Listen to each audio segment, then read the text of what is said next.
அதே மாதிரி ஆவிக்குரிய காரியத்திலையும் சில நிபந்தனைகள் உண்டு, சில காரியங்களை பெற்றுக்கொள்றதுக்காக. அப்ப அதனால தான் ஆண்டவர் சொன்னார், நான் ஆசீர்வாதத்தை உனக்கு தருகிறேன். ஆனால் அந்த ஆசீர்வாதமானது சில அடிப்படையின் மத்தியில தான் நீ பெற்றுக்கொள்ளக்கூடியதாக இருக்கும். அதை நீ சும்மா பெற்றுக்கொள்ள முடியாது. முதலாவதாக அதை நீ பெற்றுக்கொள்றதுக்கு உன்னுடைய ஆண்டவர் இயேசு கிறிஸ்து உனக்காக உன்னுடைய இடத்தை எடுத்துக்கொண்டிருக்க வேண்டும். Right? That was a basic principle. Right? அது இல்லாம ஒன்றுமே செய்ய இயலாது. அப்ப அது ரொம்ப முக்கியம் நமக்கு. அதுக்கு பிறகு அவருடைய வழியிலே நாம் போக வேண்டியது அவசியமா இருக்கிறது. We have to walk in the way that he has placed before us. அவருடைய ஆலோசனையின்படி, அவருடைய வழிநடத்தலின்படி நாம் நடக்கும் பொழுதுதான் அதை நாம் பெற்றுக்கொள்ள முடியும் என்பதாக அவர் நியமித்து வைத்திருக்கின்றார். ஆகவே புதிய ஏற்பாட்டிலே நமக்கு வந்த கற்பனை என்ன தெரியுமா? This is the difference between the Old Testament laws and the New Testament laws. புதிய ஏற்பாட்டிலே கற்பனை இருக்குது. இயேசு சுவாமி சொன்னார், கற்பனை இருக்கிறது என்று சொல்லி. அவர் நியாயப்பிரமாணத்தை அழிக்க வரவில்லை, அதை நிறைவேற்றவே வந்தேன் என்று சொன்னார். He came to fulfill the law. Right? அப்ப அதை அவர் சிம்பிளிஃபை பண்ணி சமரைஸ் பண்ணி ஒரு காரியம் சொன்னார். மத்தேயு 22ஆம் அதிகாரத்தை பாருங்க. மத்தேயு 22 36 40 வரைக்கும். 36 40 வரைக்கும். Matthew chapter 22 from verses 36 to 40. What do we see there? Matthew chapter 22 from verses 36 to 40. Jesus said, yes, there is a law. இல்லையா? ஒருத்தர் வந்து கேட்டான், ஆண்டவரே கற்பனைகள் எல்லாம் பிரதானமான கற்பனை எது? நியாயப்பிரமாணத்தில் எந்த கற்பனை பிரதானமானது? இயேசு சொன்னார், முதலாம் கற்பனை இதுதான், முதலாவது பிரதான கற்பனை இதுதான். This is the first law that you all should observe. What is it? உன் தேவனாகிய கர்த்தரிடத்தில் உன் முழு இருதயத்தோடும் உன் முழு ஆத்மாவோடும் உன் முழு மனதோடும் அன்பு கூர்வாயாக. So the first law is to love God. That's it. இல்லையா? பழைய ஏற்பாட்டில் என்ன நாங்கள் பார்த்தோம், நீ அதை செய் இதை செய் அதை செய்யன்னு சொல்லிக்கொண்டே இருந்தார்கள், ஒன்றையுமே செய்ய முடியல. ஆனால் புதிய ஏற்பாட்டில் ஆண்டவர் இயேசு கிறிஸ்து சொல்றார், நீ என்னை நேசி, நீ என்னை நேசி. Love God. That is the most important law, he said. And then he said the second one as well. உன்னிடத்தில் நீ அன்பு கூறுவது போல பிறனிடத்திலும் அன்பு கூறுவாயாக. So love is the most important thing that we should observe. இப்ப ஆண்டவர் என்ன சொல்கிறார்? நீ கற்பனைகளையும் நீ மற்ற நியாயப்பிரமாணங்களையும் மற்ற எல்லா காரியங்களையும் நீ என்னை நேசிக்காமல் கடைபிடிப்பேயானால் அதில் ஒரு பிரயோஜனமும் இல்லை. Right? Maybe people were doing like that in the Old Testament time, even now. Right? They do it, so that they think by doing it they'll be receiving the blessing. As long as I do these things on a regular basis, I am blessed. Right? What they forget is they have to do it because they love God. தேவனை நேசிக்கிறதுனால கற்பனைகளையும் நியமங்களையும் நாம கடைபிடிச்சால்தான் அதன் மூலமாக நமக்கு ஆசீர்வாதம்.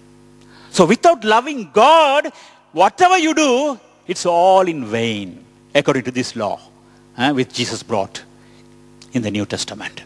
So தேவனை நேசிக்காம நீங்க என்னத்தை தான் செய்தாலும், எத்தனை ஆயிரமான காரியங்கள் செய்தாலும் ஒரு பிரயோஜனமும் இல்லை. So you do everything because you love God. There's a big difference. There's a big difference. So many of you may say, okay, then in that case, if I just love God, that's enough. அன்பு கூறுவேன் அப்படின்னு பாடினா சரி. தேவனுடைய சமூகத்தில் வந்து ஆண்டவரே நான் உங்களை நேசிக்கிறேன், ஆண்டவரே நான் உங்களை நேசிக்கிறேன்னு சொன்னா சரின்னு நம்ம யோசிக்கிறோம் இல்லையா? Is that all? அதுதானா தேவனிடத்தில் அன்பு கூறுவது? புதிய ஏற்பாட்டிலே 1 யோவானிலே ஒரு வசனம் சொல்லப்பட்டிருக்கிறது. அன்பு கூறுவது என்றால் என்ன? What is loving God? Only John has written it beautifully. Right? In chapter 5, 5ஆம் அதிகாரத்திலே 3ஆம் வசனம். 1 யோவானிலே 1 யோவான் 5:3. 1 John 5:3. What is loving God? Yes. Amen. அவரிடத்தில் அன்பு கூறுவதாம். ரைட்? நீங்க அன்பு கூறவனும் அதே நேரத்தில் அவருடைய கற்பனைகளை கடைபிடிக்க, ரெண்டையும் சேர்த்து செய்ய வேண்டியதாக இருக்கிறது. I don't need to do anything if I don't love God. Don't do it. Right? தேவனை நேசிக்காட்டி ஒன்றுமே செய்ய வேண்டாம். ஏனென்றால் நாம செய்கிற காரியத்தின் மூலமாக ரைட் நாம் அவர் மீது அன்பு கூறுகிறோம் என்பதை நாம் வெளிப்படுத்த வேண்டும். We do everything because we love God. அதனால தான் it has power. அதனால தான் it has power. You know, when you do that kind of thing and that kind of love, when you have that kind of love for God, right, you will be greatly blessed. Whatever you do, you will prosper. இல்லையா? நம்ம எதை செய்தாலும் அது நமக்கு வாய்க்கும். ஏனென்றால் நாம் ஆண்டவர் இயேசு கிறிஸ்துவின் முறையிலே நாம் செயல்பட ஆரம்பிக்கின்றோம். அப்போ ஆசாவுடைய வாழ்க்கையில அதை அவன் கற்றுக்கொண்டான நமக்கு தெரியாது. ஆனால் நிச்சயமாக இன்றைக்கு நமக்கு தெரியும் எப்படியாக ஆண்டவருடைய சமூகத்திலே நாம் காணப்பட வேண்டும் என்று சொல்லி. அப்பாகவே நாங்கள் பார்க்கிறோம், ஆபிரகாமுக்கு தேவன் சொன்ன ஒரு காரியம் இதே மாதிரி தான். You know the law came only during Moses' time, இல்லையா? நியாயப்பிரமானது மோசேயின் காலத்தில் தான் கொடுக்கப்பட்டது, இல்லையா? ஆண்டவர் மோசைக்கு தான் அதை வெளிப்படுத்தினார் சொல்லி நாங்கள் பார்க்கிறோம். ஆனால் ஆபிரகாமுடைய டைம்லேயே ஆண்டவர் அவனுக்கு இந்த நியாயப்பிரமாணத்தை கொடுத்து விட்டார். அதாவது இந்த பிரமாணத்தின்படி தான் செயல்பட முடியும், அதாவது இந்த பிரமாணத்தின்படி தான் காரியங்கள் நடக்க முடியும் உன்னுடைய வாழ்க்கையிலே என்று சொல்லி அவர் சொன்னதை நாங்கள் 26ஆம் அதிகாரம் ஆதியாகமம் 26:4-5 எடுத்தவர்கள் வாசிங்க பார்ப்போம். ஆதியாகமம் 26:4-5. ஆமேன். கை கொண்டபடியினால் ஆமேன். பாத்தீங்களா? அப்ப என்ன difference? Yes, that's what Abraham did. He loved God, and as a result of that he received more blessings. He was able to walk in the blessings, right? So நீங்களும் நானும் இன்றைக்கு தேவனுடைய ஆசீர்வாதங்களில் நடக்க முடியும் எப்பொழுது அவரை நேசித்து அவருடைய வழியிலே நடக்கும் பொழுது, அவருக்கு பிரியமான காரியங்களை செய்கிற பொழுது. Good works is very important. Good behaviours is very important, right? தேவனுடைய சமூகத்திலே நம்முடைய நல்ல நடத்தைகள், ஏன் அவரை நம்மை நீதிமான்களாய் மாற்றினார்? நீதியிலே நடப்பதற்காக. You know, God gave us righteousness so that we will do righteous things. So don't forget that, right? நாங்கள் அதை மறக்க கூடாது. என்னத்துக்காக தேவன் நீதிமானாய் மாற்றினார்? நான் நீதி செய்யறதுக்காகத்தான், ரைட்? அப்பாகவே இங்க நாங்கள் பார்க்கிறோம் இந்த ஆசாவுடைய வாழ்க்கையில அந்த காரியம் அவனுக்கு சொல்லிக் கொடுக்கப்பட்டது. அதாவது அவன் சொல்லுகிறான் யூதாவை பார்த்து, அவருடைய கற்பனைகளின்படியும் நியாயப்பிரமாணத்தின்படியும் செய்ய நீங்கள் கவனமாய் இருங்கள். So they were to seek the Lord and to obey the Lord, right? Okay, now what happened as a result of that?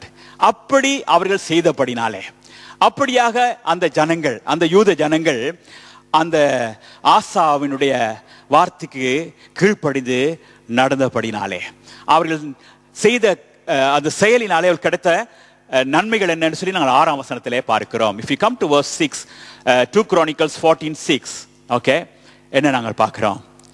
அதுக்கு முந்தைய வசனத்தில் நாங்கள் பார்க்கலாம், இல்லையா? Even the last part of verse 5, 5ஆம் அதிகாரத்தின் 5ஆம் வசனத்தின் கடைசி பகுதி. ராஜ்யம் அமெரிக்கையா இருந்தது. The land was at peace, right? Some Bible says that they had rest, right? They had rest. They had rest. You know, this is what we need today, இல்லையா? வாழ்க்கையில் இன்றைக்கு நமக்கு என்ன வேண்டும்? யாரை வேணா நீங்க கேட்டு பாருங்க, ரைட்? எங்களுக்கு சொல்லுவாங்க, எங்களுக்கு காசு பணம் இல்லாட்டிலும் பரவாயில்லை, ரைட்? எங்களுக்கு மன நிம்மதியாக எங்கேயாவது ஒரு குடிசையிலையாவது கூட நாம் இருந்தா எங்களுக்கு போதும். Have you heard that many people say, right? That's the desire of the mankind today, இல்லையா? எந்த ஒரு மனுஷன் எடுத்துக்கொண்டாலும் அவனுக்கு என்ன வேணும்? எனக்கு சமாதானமான ஒரு நிலைமை வேண்டும். ஏனென்றால் மற்ற எந்த காரியமும் அவர்களுக்கு மனச்சமாதானத்தை கொடுப்பதில்லை. இந்த உலகத்தில் என்னதான் இருந்தாலும் அவர்களுக்கு அது ஒன்றினாலேயும் அவர்களுக்கு நன்மை இல்லை. அப்ப அவங்க என்ன சொல்றாங்க? எங்களுக்கு ஒன்றுமில்லாவிட்டாலும் பரவாயில்லை, மனதில் அமைதி, சமாதானம், இளைப்பாறுதல் இருந்தால் போதும் என்று அவர்கள் சொல்லுகிறத நாங்கள் பார்க்கிறோம்.